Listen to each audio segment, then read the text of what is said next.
Hello and welcome to this presentation. My name is Hagen Tarner, and together with my colleagues Daniel van den Bongard and Fabian Beck, I worked on visually analyzing the structure and code quality of component-based web applications. In the context of this presentation, the term web application refers to the front end of an application that runs inside your browser. These are usually written in JavaScript or TypeScript and use a framework like React, Vue, or Angular. In the prototype we developed for this paper, we focus on analyzing applications that are written in JavaScript and are based on the React framework. Most of the modern frameworks follow the reactive programming paradigm. For this, they use template languages. These languages allow to mix presentation and application logic. This way, the application can propagate data changes to update the state of the front-end application. This combination of behavior and presentation is encapsulated in individual components. Each component has its own templates, styles, and scripted behavior. Multiple components can be combined to create a complex application. In this work, we want to first visualize the structure of a web application to facilitate understanding of it, and then secondly, inspect the code quality to offer refactoring opportunities. For this, we've built an interactive prototype that is available online. For this quick demo, I upload the source code of a React-based application into the prototype. After loading the source code of it, the analyzed dependency graph is shown. It is visualized as a node link diagram where each component is a node and each relation a link.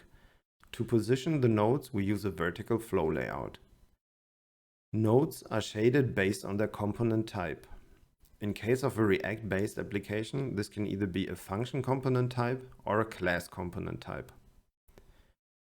To give a first intuition of a component's complexity, we add small circles around the node. Each circle represents one function inside the component. For example, the editor component has 4 inner React-specific functions, 1 inner React function that outputs a template, and 3 regular inner functions. The size of the nodes is determined by a selectable static metric. Selection is done on the top right in a drop-down menu. Some nodes contain warning and error symbols. To investigate these, I can select the node and inspect it in the code quality panel. In case of the editor component, I can see that it violates 2 metric thresholds, the one for lines of JSX code and the one for maximum JSX nesting. The metrics are gathered by means of static analysis of the source code. They include well-known code quality metrics like cyclomatic complexity and health stat difficulty, but also React-specific metrics like lines of JSX code and maximum JSX nesting. We also display hints on refactoring opportunities as text below the bar charts. In this case, our prototype suggests to split the component into several smaller ones. To further analyze this component, I can double-click it and open the component drill-down view. In this view, the nodes of the graphs are replaced with all functions inside the editor component. We color code framework-specific functions in blue and regular inner functions in purple. Selecting a node highlights the source code of that particular function in the source code panel. Nodes in the drill-down view can also contain warning and error symbols. For example, the component will mount function has a yellow warning.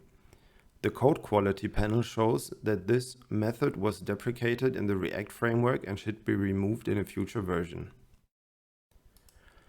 This concludes this very quick overview of the ways our prototype supports structure and code quality visualization of React-based applications. Thank you for joining this presentation, and please check out the prototype that is available at the given address.